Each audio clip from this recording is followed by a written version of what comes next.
All right, we're live. I'm not. Uh, okay, okay, okay. All right, you're on the screen right now, right? Yeah, I can see myself. It's so weird. I don't Uh, see you anymore though.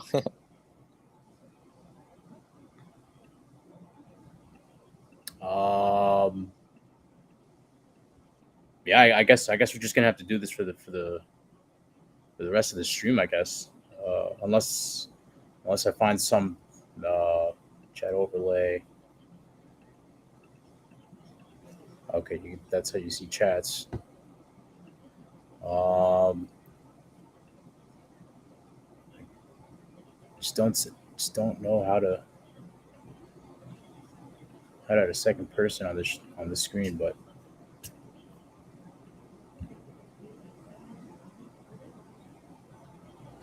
shift one, two. All right, yeah, it's not working, so it just doesn't want to work today. Um, Okay. and so yeah, I guess we're just gonna have to do this, um, which sucks because both people can't see us, but um, yeah, it's just not working today. So I guess we're just gonna have to do this, and then whenever you're on screen, I guess I'll just maximize you as well. But yeah, so we're live. If you want to introduce yourself, go ahead and introduce yourself to the people. All right, everyone. My name's Kyran, and my soccer report. You can also find me on Instagram at QC Soccer Report and on Twitter at QC. Check me out. I do match reactions, and I also do match previews and three takeaway videos or Charlotte FC videos. Charlotte FC is my favorite club, but sometimes I'll branch out for other leagues around the world. So please give me a sub, check me out, and thanks for having me on the show. Yeah, no problem, man. You've introduced yourself. How did you get into the sport of soccer? What brought you in to get interested into the sport? Oh boy. It was a long time ago. I believe my first was actually FC Cincinnati because I used to live there and just seeing them a 17 U.S. Open Cup run where I believe they were beaten in Derby rivals, New York Red Bulls. Just seeing that and seeing how soccer was during 2017 in Cincinnati really got me into sports, and I got into the national actually after the failure in Trinidad and Tobago, where they against Trinidad and Tobago, and I got into them in a friendly in Glendale, and I haven't stopped watching them since. And COVID was pretty much watching soccer because that it was the only thing on.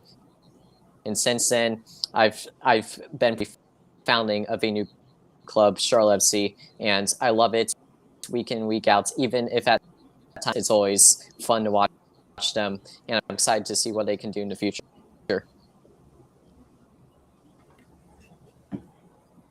Yeah, man, me too. I think we're all excited for the 2026 World Cup. That's Yeah, going to be taking on our soil, our neck of the woods. Um, also Mexico and Canada, they're going to be hosts as well come 2026. We're also excited for the World Cup coming up in the winter. Unfortunately, it's in the winter. It should have passed some time ago, but yeah. um, you know what? At least we're still looking forward to that World Cup. You Hopefully back the in U.S. does the well. U.S.? Yeah, yeah, yeah. Hopefully the U.S. can get second and get out of the group at least. Yeah, Um, that opening match against Wales is going to be huge. yeah, definitely, and especially with Gareth Bale playing in the U.S. now with LAFC, Oh boy. that's gonna be a massive game. Um, and so yeah, let's dive into this game. NYCFC Charlotte, the first time these two teams are ever meeting in history. Uh, NYCFC, they're not doing so well. The run of form has been poor. Uh, we lost our last two games. The Miami game was really hurt more. that loss against Miami. Pozuelo again. I mean, it's always him. It's always him. He always shows up whenever we're coming up against Toronto or Miami. And he's on the field. He always shows up. He always just seems to have our number historically ever since he came into the league. Um, and he just scores his first goal for Miami, and then gets the winner late on in the 84th minute. Just poor defensive mistakes in the back from City really costed them the 3 points. Um, I know Charlotte also went down to Miami. They also lost by the same scoreline, 3-2. I mean, but Yeah. that one really must have hurt as a Charlotte fan for you. You know, you Oh go boy. 2-0 up on the road, you think you're gonna win, and then these guys come out of nowhere essentially and steal all 3 points. Yeah. At the end, so staying up for that, and then just watching the heartbreak that was that match. Here the debut or the second match for Pozuelo, and he definitely showed signs at Inter Miami. And we were down 2-0 at the half. Jordi Silva's shots. I can't remember if that's the first goal or the second goal, but I must say our defense looked in the second half, and that's basically been the story since then. Definitely going to hurt more with the loss of Guzman Carujo. So going to this match, fan, I would be optimistic, and for Charlotte FC, we really need to get something here. Hope start to spur some intensity as far as the necessity of getting some points for them, lead them to try and get a point here, or even 3 points against NYC. We've struggled on the road with only 3 points. Excuse me, against the Houston Dynamo, but yeah, a 3-2 loss against Inter Miami, that really 2-0 at halftime. Yeah, man. Especially it sucks because we were up 2-1 at the half. I mean, that second goal was really controversial. They only gave 1 minute of stoppage time at the end of the first half, and the referee let a minute 48 more, 48 seconds more on the clock, and a great sequence from NYCFC, and then Thiago Andrade blasted it, essentially a penalty kick into the top right. It was 2-1 in our favor. It was going to be 1-1 at the break, but then you get a goal before halftime. The team talk changes, a lot. Especially when you're a goal down, or you equalize just before halftime. That's really the worst time to concede a goal. And then we just really thought, all NYCFC fans, we were in a space on Twitter, and we just really thought that we were going to pull away in the second half and just get a comfortable victory in Miami. Considering the historical aspect of it, we won our first five. We won the first 5 games against Miami. We go down to Fort Lauderdale, and they get their first win over us in history, and it just had to be Pozuelo. If it's and it's always Zella Rayon against us when we play the Columbus Crew, and then whenever we play Toronto or Miami, Pozuelo just shows up. So it's always them two that really just torture us. They just love torturing NYCFC whenever they play them.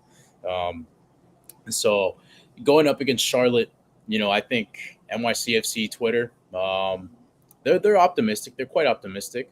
We obviously had a run similar to this in 2021, and look what that ended up. That ended up in the pinnacle of the club's history. We went on. We get that draw in Atlanta. We get a 90th minute free kick goal, and then we go on the weekend. We beat DC United 6-0, which is the biggest win in club history for New York City. And then we just keep going on a roll. We lost Keaton Parks to a blood clot injury. That was the first of his career. So he was out for us. He was out for us in the playoffs. We didn't have Tinnerholm either, so we kind of forced Tavon Gray to play right back. Yeah, he was phenomenal in that playoff run. And we beat Atlanta at home. We go over to New England, the best team in MLS history with 73 points, Supporter Shield champions. We go over there. We beat them on penalties. Tati Castellanos got sent off in that game in extra time, after scoring what seemed to be the winner. He scores. So 2-2 draw. We win our first ever penalty shootout in history against the Revs. We win that 5-3. We go over to Philadelphia in a really hostile environment. A really COVID hit Philadelphia.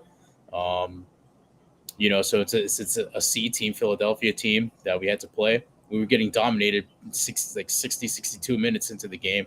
We were just absolutely dominated. We go down 1-0 thanks to an own goal by Alexander Callens. And then 90 minutes from the kickoff, we score through Maxi Morales. He gets the equalizer. And then in the 88th minute, Talis Magno with a tap in the 6-yard box makes it 2-1. And then we go on to MLS Cup, and we take the lead before halftime. We go up 1-0. And and then up until the 94th minute, we concede that equalizer, and it looked like all momentum swung. The Penguins swung the other way, but we held on in extra time, 1-1 draw, and then we win in penalties. So that was really the pinnacle of the career. So I guess NYCFC Twitter is kind of, kind of be like, oh, you know what? Oh, that's all right. We went through worse. We went through a worse run in September, October of 2021, and then it ended up in an MLS Cup. But not all positive, not all negative runs end that way. Perhaps we just got hot at the right time, and something kind of triggered us to be hot that way. So I'm not sure how this team is going to rebound, because back then we had Ronnie Dyla and Tati Castellanos, and then in the middle of the season we arguably the two most important people that led us to MLS Cup, and Ronnie and Castellanos, they leave us. Ronnie leaves in the middle of June. We get Nick Cushing as interim head coach. David Lee said if he does a good job with NYCFC in the remaining games of the season, he'd be our head coach permanently. But we struggled in his first 5-6 games, drawing a lot of games, only lost once to the Philadelphia Union. And then we finally start getting clicking. Finally started clicking against New England, a controversial game there with 3 penalties, 1 half. We win that game 4-2, and then we just go on this rampage where we go on to Dallas. We win there 1-0 in 100-degree weather on a midweek game on a Wednesday. Without Tati ever getting the only goal of the game, we got dominated that game. We defensively held out really well. We win that game 1-0, and then we go over to Red Bull Arena, a place where we historically struggled. One of Nick Cushing's first 3 games was against the Red Bulls in the U.S. Open Cup, and we got absolutely destroyed in that game, 3-0. Thiago Andrade got himself sent off in that game, and it's a 3-0 loss to your biggest rivals in a knockout game in the Cup. That really doesn't go well with the fans. And then we go on to Miami. On the following week, Tati's final game at Yankee Stadium, and we completely dominate Miami in a strong heat wave. Tati goes off in the 60th minute. Everybody gives him a standing ovation, and then the backup striker at the time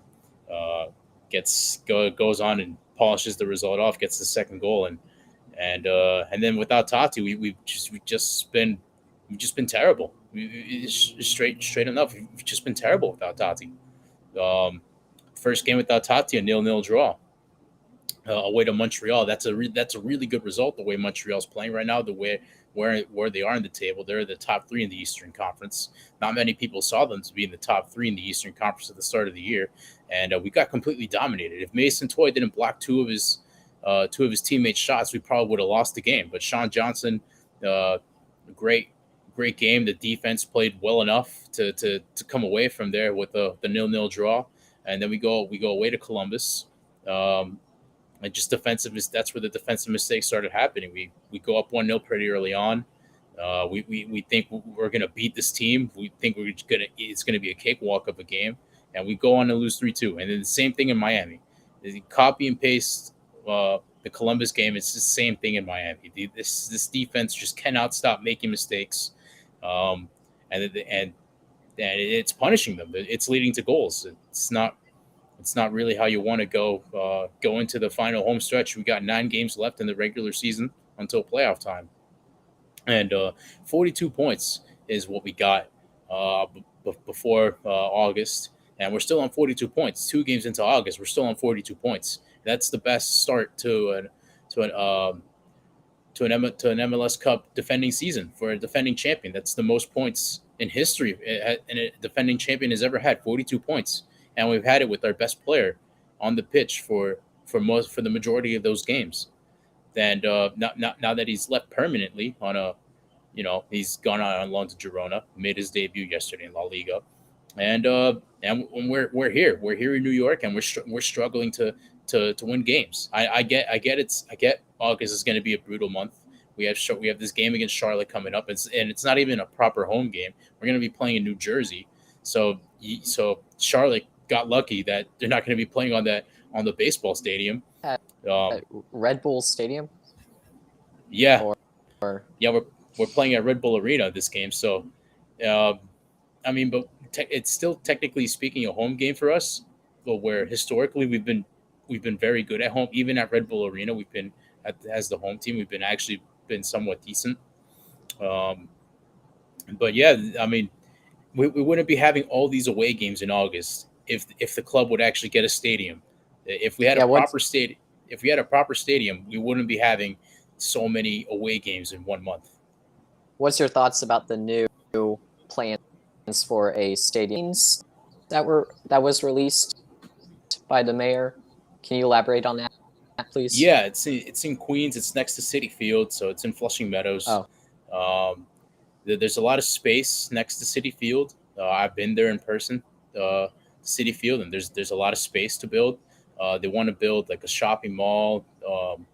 They want to build like an entertainment center, like a shopping mall. They want to build a casino, and there was blueprints with a stadium, and there was blueprints without a stadium. But rumor has it, Mayor Adams is looking to announce the stadium come November. The club is really pushing for this project since we've seen this movie before where we have so many plans and then it just flatlines. We get nothing and we're stuck back to square one. I'm sure MLS wants to see this go through. Yeah, absolutely. I think everybody, especially the NYCFC fans, because we're really getting, we really get bantered because we play on a baseball field. But yeah. I guess the only redeeming fact about it is that we've been so good at Yankee Stadium over the years. We barely lose there. Do you feel like it's because of how not in length but in width? It's the smallest field in MLS. Yeah. It's 110 by 70. With the second smallest being the Portland Timbers, who hosted MLS Cup. And they play on a turf field, and everybody complains on how small our field is. All right, I get it, but at least we play on natural grass. At least we're not like Atlanta. We're not like Portland. We're not like Seattle. We're not like Charlotte, where we play on turf, which is where most people really don't like the fact that we play on turf. Some clubs here in the U.S. play on turf. Zlatan Ibrahimovic was one of them. When he was in the league, he sat out a game against Portland, I believe, because he didn't want to play on the AstroTurf over in Portland, and he was coming off an ACL injury at the time. He was, I believe it was 2018, 2019, in a away game against Portland. He chose to sit out because he didn't want to play on artificial turf. Yeah. So I will say when I was watching that MLS Cup final against the Timbers, I remember Portland won, and I thought that it'd be over. I thought Portland would get extra time or something like that. I stopped watching the game because I had to go somewhere or something, and NYCFC won on penalties. And I'm like, that was insane to me because all on Portland side that match, and big ups to NYCFC for pulling through there.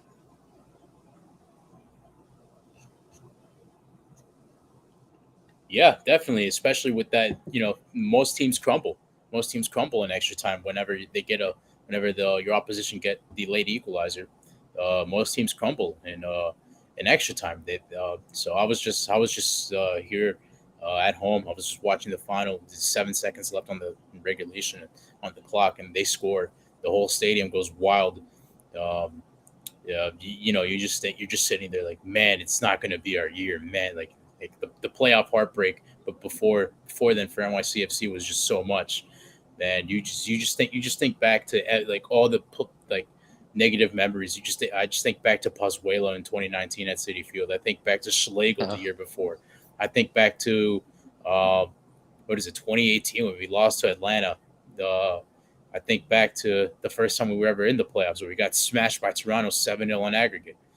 I just think to all the bad memories and all and what went wrong in the playoffs before then, and then to see this team ride the ship after the final whistle in extra time, they did really well. Um, Sean Johnson making a few saves in extra time to really preserve the 1-1 draw and to get to penalties. I think the team was just I think they understand that the pendulum completely swung the other way, and Portland could at home as well in front of 23,000 fans. Um, they can go on and easily get the second goal, and then just sit back and defend because they're at home, and all the pressure's on you because you're away and you're chasing the game. So I think they did well there, and then to win it on penalties. City was already there before in the playoffs when they knocked out New England. So um, Sean Johnson came up big in the first two rounds. If he doesn't save any of those penalties, well, who knows? Who knows who would have won MLS Cup that that that season? But he came up massive. One of the fewest goalkeepers to win MLS Cup MVP. Um, and in his first year of captaincy as well. He captained us to that MLS Cup title. So, um, uh, yeah. yeah. Yeah. Anything else you want to add? No, I just wanted to clear your thoughts on the entire Tati Castellanos to Girona move, because I originally I thought he would go to, the transfer window before. I thought he would go to a club like Palmeiras in South America so we could get some experience in the Copa Libertadores, because Brazilians in recent years they've made quite deep runs into the Copa this year. They are in the semifinals along with Vélez, Paranense, and Flamengo. I wouldn't be surprised if Palmeiras Flamengo final, which would be the third one in 4 years. But I was a bit surprised that NYCFC kept them for long that they for the but for from a Tati Castellanos perspective, between Palmeiras and Girona club, a bottom, I believe they're just promoted, so bottom table. That to me is a close call. I personally would have Libertadores a lot. So was for you as an NYCFC fan, was this you guys were expecting for a long time, and were you surprised by the fact that he didn't go to links to clubs like Palmeiras, or are you not surprised that he stayed within the City Football group? I think him going out on loan to Girona was a massive surprise when the deal was being done, because everybody thought we were going to get an insane amount of money for him. Uh, we knew Palmeiras was there bidding, but we weren't budging as a club. They were really playing cheap money ball, so the club wasn't having it. So and we already knew he wanted to go to Europe. We knew he wanted to go to Europe to a top five league, get some experience. But everybody thought he'd go to Leeds. That's really where everybody thought he was going to end up. We really thought he was going to end up in the Premier League, either with Leeds or Nottingham Forest, which was the other team rumored um, for Tati to go to. But he ended up staying within CFG. He goes to Girona on loan, scores in his first three matches for Girona. Um, so continuing his form from MLS over in Europe in preseason friendlies. It's been phenomenal for Girona. They lost their game 1-0 yesterday to Valencia. And it's Mm-hmm. his form. His form is really what we're missing right now. His goal scoring form. No doubt, if he would have stayed the whole year in MLS, no doubt he would have been a back-to-back Golden Boot winner. Now, and City could possibly even repeat as champions with Tati if he was still here. We probably could have rid the ship with Nick Cushing, and Tati probably would have led us back to MLS Cup, and we probably have an MLS Cup at Yankee Stadium, which is what Well, which is what I wanted to see last December. But thanks RSL for losing that game to Portland. Um, yeah, I think if Totti stays, he would have been back. He would have been a back-to-back Golden Boot winner. He already had 13 goals uh, when he left us. He won the Golden Boot with 19 last season. He won it on assists. He edged out Ola Kamara on assists. Um, and so, yeah, I think Leeds. Everybody thought he was going to go to Leeds, but surprise for us, Girona came in on loan. So technically speaking, he's still our player. He's still our employee. He's just out on loan in Spain. Um, I'm not sure who's paying him. I believe Girona's paying him, but I'm not sure. But uh, thing is, he's not with the team anymore. He's not playing for us anymore, so he's gone. Yeah. Without Tati, our offense just looked toothless. You know, we've been able to squeak out 1-0 wins without Tati in the lineup. But against Dallas, against Chicago, um, we've been able to squeak out 1-0 wins. But um, we knew he was going to come back next game because he was just serving a suspension. We knew he was going to come back, um, and we probably go out and win the next game, without a doubt with Tati in the lineup. But now that's not the case anymore. And I'm really surprised that NYCFC didn't strengthen in the transfer window. They by far, they easily had the worst at it in MLS, where everybody's spending money in the summer. We easily had the worst transfer window. Easily, we didn't even bring in anybody. We brought in nobody to strengthen. And then you go over to the West Coast. You look at LAFC, right? They bring in the marquee signings. They bring in Chiellini. They bring in Bale. Chiellini, Bale. I mean, look at New England. They sold Buxa over to a team in France, RC Lens. They sold him, and then they get a DP striker from Juventus, who, he did, all right, he hasn't played for Juventus. He was just on loan, but he was still technically a Juventus player. And now he's coming, and now he's going to come over to MLS, and he's going to get some crucial minutes, top flight minutes, in a really good league. In a league that a lot of people still doesn't give credit for. Um, I think the play on the field in MLS is improving a lot, and we could have easily. We still have one DP spot left because Alexandra Mitrita just doesn't want to play for the club anymore, so he's been loaned out until his contract expires in January. So he's no longer. We don't have to worry about him as a player anymore.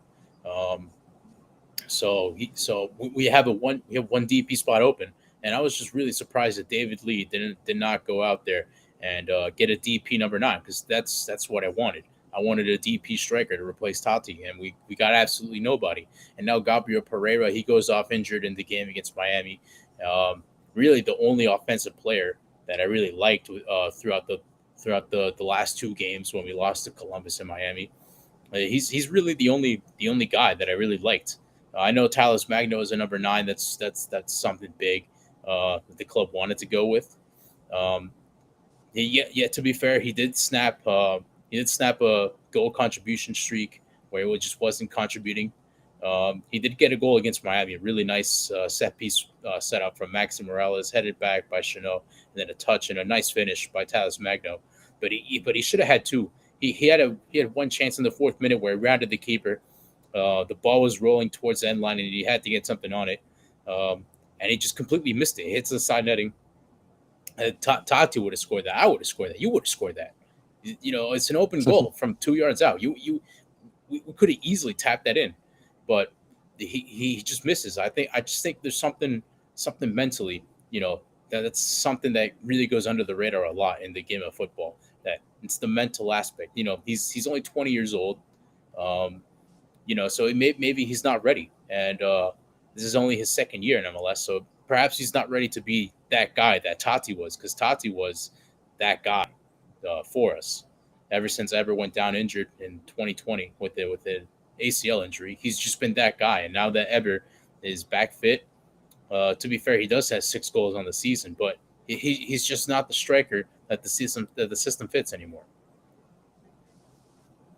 Yeah, to your NYCFC transfer window and them not gain anyone, that you should have seen CLTFC Twitter during the transfer window up until, because we weren't signing anyone and long bells are going off. We needed defensive reinforcements. So many people had so many ideas, and eventually the club came through, signing around 4. I can't remember the exact number. We brought in Brian Romero, who made his debut against Chelsea, drawing that ended up tying the game to send to penalties. So he gets his first season, so good on him. We brought in, I believe, a Cam from Derby County. We brought in, I would need to double check all that, but we also, while we brought in some new players, primarily some that were fixtures with Miguel and Ramirez at Charlotte FC. T Ortiz left. He was really the one player that I really was disappointed that we got rid of. What he goes off to better horizons with Granada, I believe, in La Liga. So I'm very interested to see what he does. Aggression in the midfield that I feel like could have been very, very useful in the future. Like probably one of the top 2 reasons that we won the match that we did against the Houston Dynamo.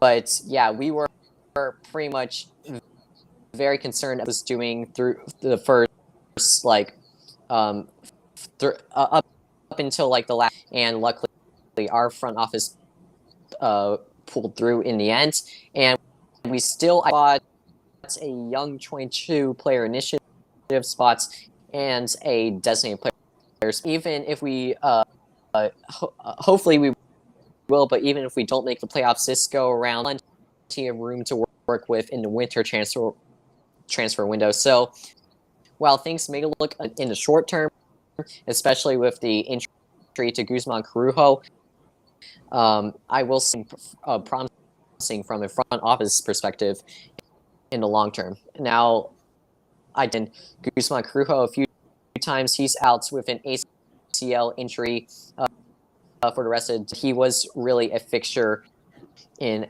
our center back pairing, and with more questions, and we really saw that in our last match against LAFC. And my reaction to that match, I was really going through it, especially with the amount of balls Vela and Brian Rodriguez played over the top of our defense. Lena, our goalkeeper. It wasn't very from our defense after the Guzman Corujo injury. So on where Charlotte FC is right now. I will say though, if this were at Bank of America Stadium, we'd be having a very different conversation, because quite frankly, Bank of America is for us, and it's been the reason why we're even still in the playoff conversation. Just are poor, and we only have one away win this season. I completely agree. I think if this game was not at Red Bull Arena or in the New York area, it'd be very different right now. I don't think NYCFC fans would be having this optimism. I think if we look at the schedule, and we saw this game being played at Bank of America, I think it'd be going, oh man, he's like here he comes. So like we're probably gonna go three games away without having to win. It's been 3 games already without having to win. To be fair, all away games. This team historically hasn't been that good away from home. So I think the factor that it is at Red Bull Arena, quite sucks, obviously, because no NYCFC fans really go to Red Bull Arena. What's your take on NYCFC playing at your rival's stadium?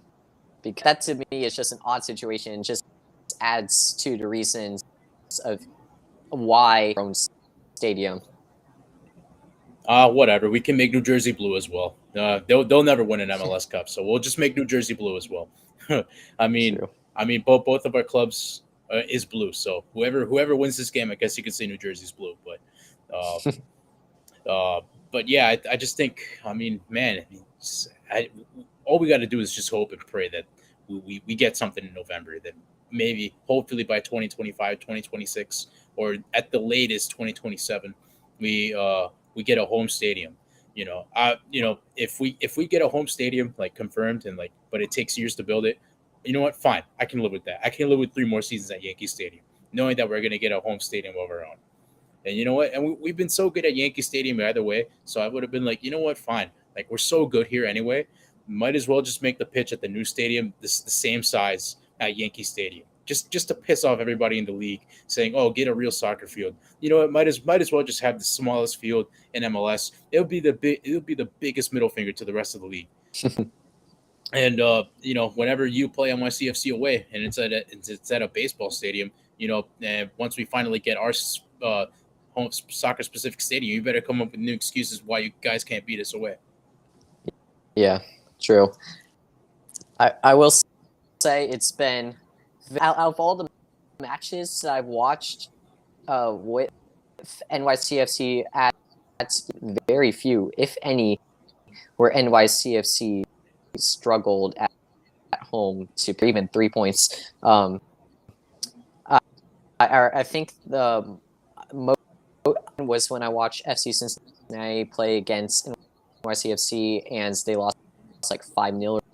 I've seen a few routes at Yankee Stadium. So obviously there is that home stadium, and I agree with your sentiment on the entire stadium situation. I just want to see plans for you guys to get your own stadium, because it's always just a little bit of a dark spot in the league's reputation having a baseball stadium, and especially with all the new shining stadiums that we've had, that we can't get one of our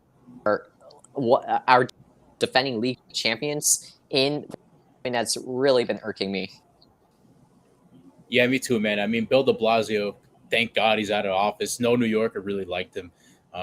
Everybody here was like riding with Cuomo until his scandal came out into the public, and then he was removed from office. So, but Adams, ever since he came in, ever since he was sworn into office, talks about NYCFC getting a stadium. Have really been there ever since he was sworn into office.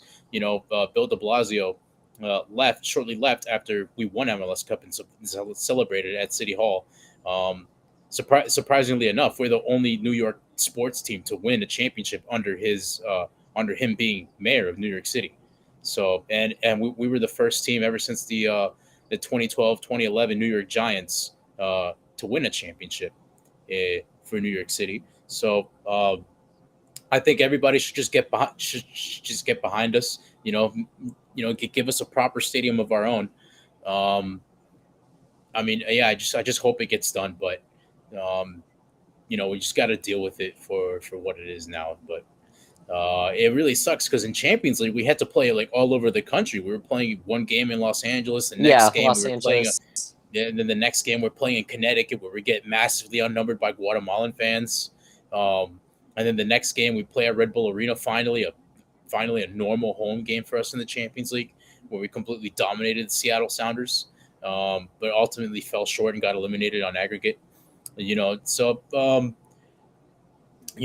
I just hope we can get something done here, because it's been unacceptable how long this has really gone on. And really you can blame the club all you want, you can blame CFG, but for me the main culprit on why we don't have a stadium yet is the New York Yankees.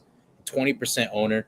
I heard a rumor that the Steinerbach family wants to sell our stake in NYCFC, and if that's the case, we'll get it done quickly. Find someone who wants the 20%, or just sell it all to CFG, because we have the money. We could privately invest in the stadium, and it seems like Mayor Adams is behind this project. So and he's been so supportive of us ever since he was been in office. He's been to a game in person at Yankee Stadium. He's just been so behind this team, and I think it's all because we won that MLS Cup.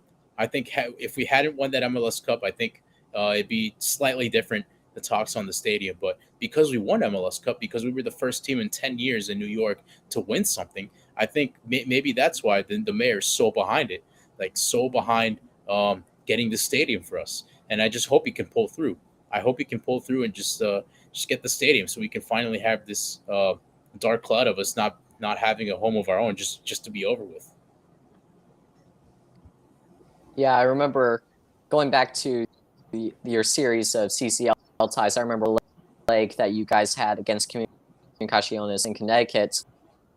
And I remember turning on the television, the like sky bluish and white um, fans, and I was like, NYCFC fans really showed up for this match. And then I realized, wait a second, no, those are Guatemalans. So confused.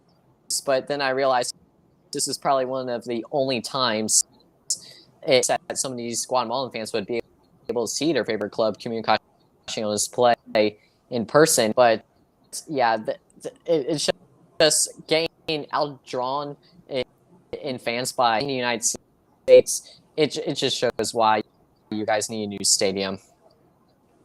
Yeah, 100%. I'm half Guatemalan, so my dad and my uncle Comunicaciones were their clubs, so we obviously jumped on that as quickly as possible when we found out NYCFC was going to play Comunicaciones in the Champions League. So I was in that, so I was at that game in person. So many Guatemalan fans at that game. It was literally embarrassing for us. That's what you get when you don't have a stadium in the biggest market and the biggest city in the United States, arguably the world, the biggest city in the world, and their football team does not have a home stadium. It's quite embarrassing, honestly. Uh, but we still pulled through in that game and we still won. Technically, an away game for us, and we still won 3-1. So we still went through to the semifinals. But still, it's quite embarrassing for a defending champion as well. It's quite embarrassing to have a bunch of Guatemalan fans. I'll draw your fans, but at the same time, that's what happens when you don't have a proper stadium of your own, and that's what happens when you have to play like 125 miles away from New York City in some random small town in Connecticut on a college football stadium, and that's what happens. And fair enough to Brad Sims in the front office of trying to address this problem as soon as possible. But um, yeah, that's really that's really what happens when you don't get a stadium of your own that quickly. Yeah. To NYCFC in the match in general. The last match I remember Derby that they had against New York Red Bulls, 1-0 win. Tati Castellanos getting a winner. Seen NYCFC since then. So, and obviously we're talking about their form. Who do you think could step up for NYCFC? Should they not bring in any new players? Because they Salas and Talis Magno is a player that really interests me. Yeah, Talis Magno. He there's a lot of talks about him when Tati still at the club, like the future past Tati. Everybody was talking about Talis Magno as a number 9. Everybody was talking about him being the striker. Um, First started striker gets a goal, so that's a little bit of positive intake, I guess, on a really shitty situation where you lead the game for most, or most of the time you're in the lead for the game and then you go on and lose it. Um, I think that's one of the positives that he did eventually get a goal. That's the 6th of the season. I think if he gets 10, that's a good year for Talis Magno. Uh, Playing most of his time on the wing, an inverted winger, playing striker. I think if he gets 10 goals on the season, I think that will be a very good season for him. Um, I think Anton Tinnerholm, he's coming off injury, a really lengthy injury in Achilles, uh, an Achilles tear. So he's coming off that. So thankfully, Tavon Gray. I don't think he's fit enough to start. So I think we might see Anton Tinnerholm play at right back. And before he did the Achilles, he was so electric, so electrifying. I think you also have to watch, if you're Charlotte, you got to watch out for Anton Tinnerholm if he's starting on at that right back spot, because he could definitely score from a volley. He's done it before. He scored absolutely beautiful goals from volleys. He could just terrorize you down that right hand side, but he's been playing with a little bit of that caution, with a little bit of that doubt in his mind, where just like the wrong contact again in that same spot that could possibly do him for the rest of his career, or where he probably loses all the pace and all the electrifying movements that he could do. That could, if he does that again, it could be very bad for him going forward with his career. So um, I think if Tinderholm is back to 100%, if I'm Nick Cushing, I'd 100% start him. I do not want to see Tavon Gray start another game for NYCFC. He's a center back forced to play right back because Tinderholm was out. That's all he was. He's terrible offensively on the ball. He's a good defender. He can recover and defend really well. He could put in the tackle. He's very good at that because he's a center back. He's not a right back. He can't play offensively on the ball. So I think if you have Anton Tinnerholm right there at the right back spot, if he could whip in across to Tyler Magno, um, he has the height, he has the frame to win a header. Um, I think that NYCFC could possibly do some damage. I think also a number 8 is definitely what NYCFC needs because Keaton Parks, again with another blood clot injury at the crisp age of 25 as well, to have 2 blood clots in your leg, that's not a good sign, especially if you're a professional football player and you already have 2 blood clots. For 2 surgeries for blood clots in your leg, that's not a good sign, especially at the age of 25. That is not a good sign. So I think if he does one more blood clot injury, I think he might just have to call it a career. He might just have to cut his career short if this blood clot problem is going to be recurring. So I think a number 8 is definitely a problem for NYCFC as well as a number 9. But I do believe there's a temporary fix with that number 9 if Talis Magno could get into form. But in the offseason, Maxi Morales is rumored to leave at the end of the offseason. He signed a 1-year contract with us with an option of a second. I don't think he's going to activate that second year clause. So he's been here since 2017. He's a club legend here. So I wouldn't hold him hostage if I was NYCFC. I'd just let him walk, go to Argentina, and retire there. He deserves it. He's an absolute legend here. Clubs he's linked to? He's linked to it. I forgot which Argentine club he's linked to. I think it was Racing Lorenzo or something.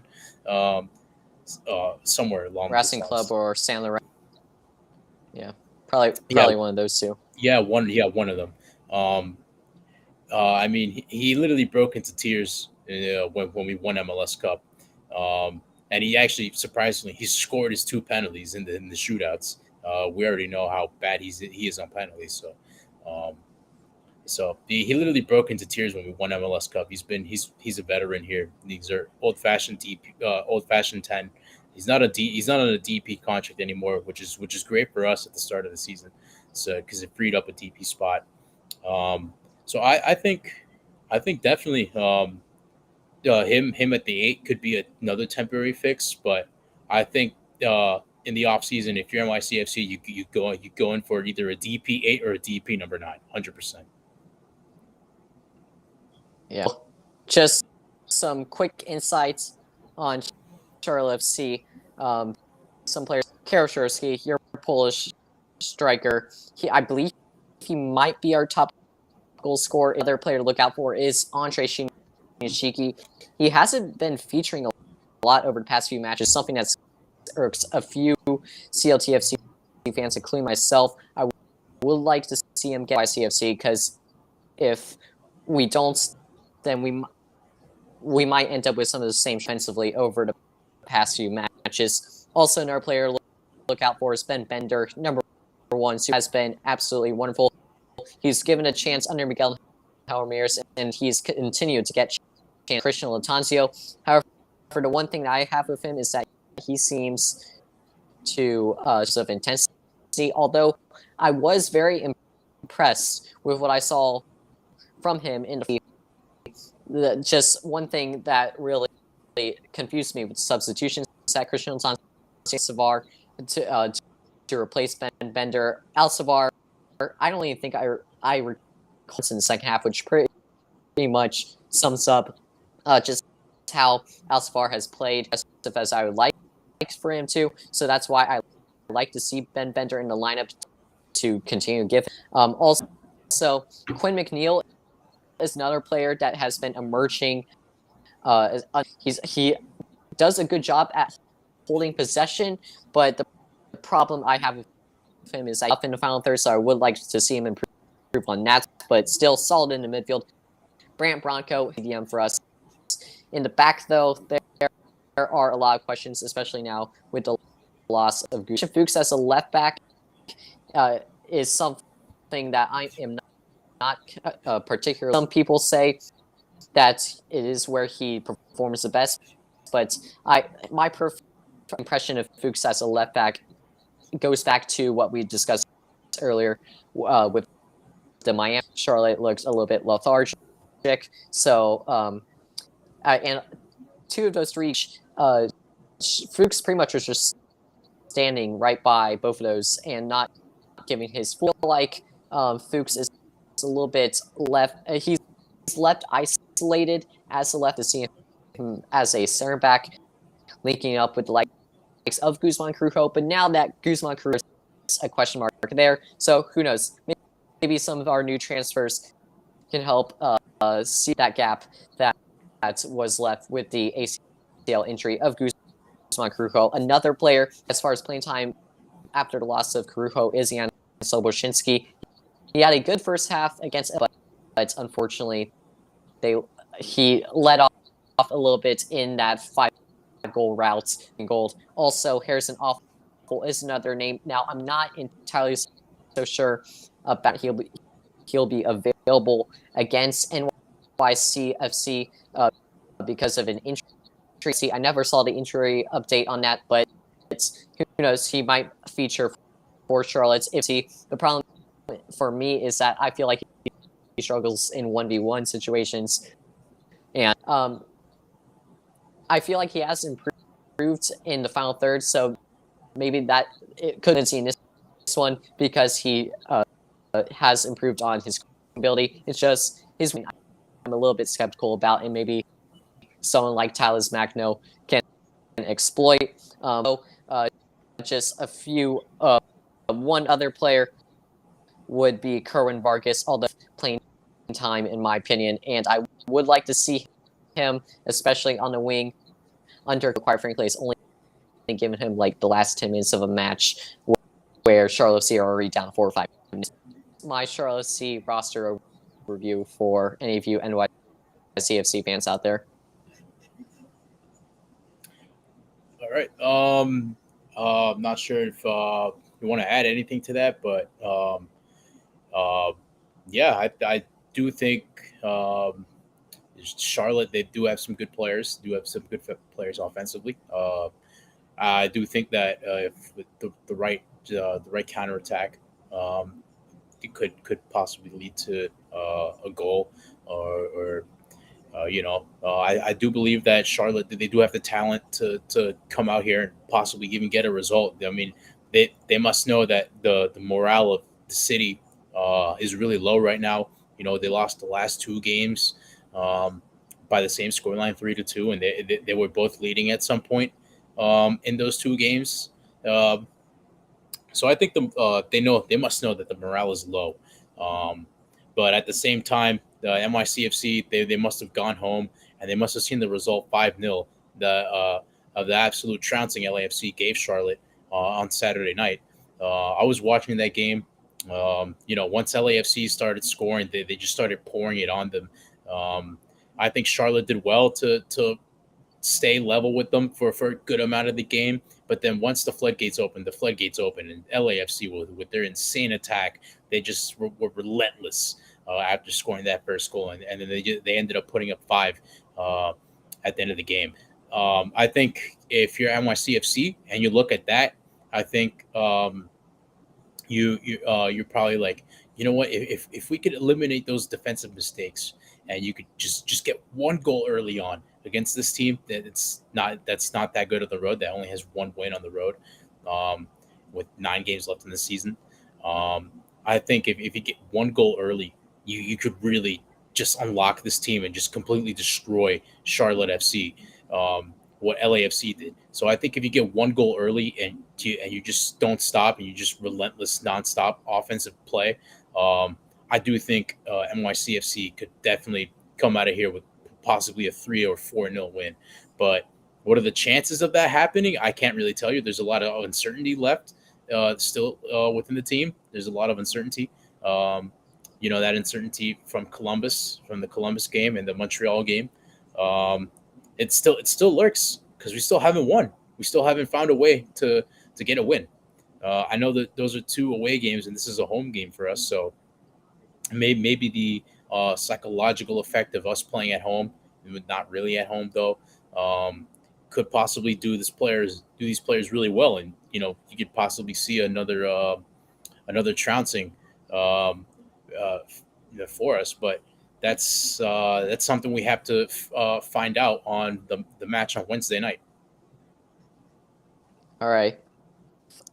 First off, I will say that as a Charlotte FC fan, I am not the most. I can tell within like the first 5 or 10 minutes what sort of Charlotte FC you'll have. I will say if Iki more playing time, I will be more interested. And with the entire playoffs, if we lose this, then I really do start to doubt our abilities to qualify for the playoff matchup, and one that I'm very, very excited for Wednesday nights. And unfortunately, there, it is 10 p.m. So thanks for having me on the show. Yeah, no problem. Before you go, let's wrap this up. Score prediction. Oh boy. I will say after that, FC, I'm not the most convinced in our defensive abilities. I really key more playing time, so it's going to be interesting if to see if they do that. From a realistic perspective, I'm going to go 3-1 to NYCFC. Our away record has been so poor.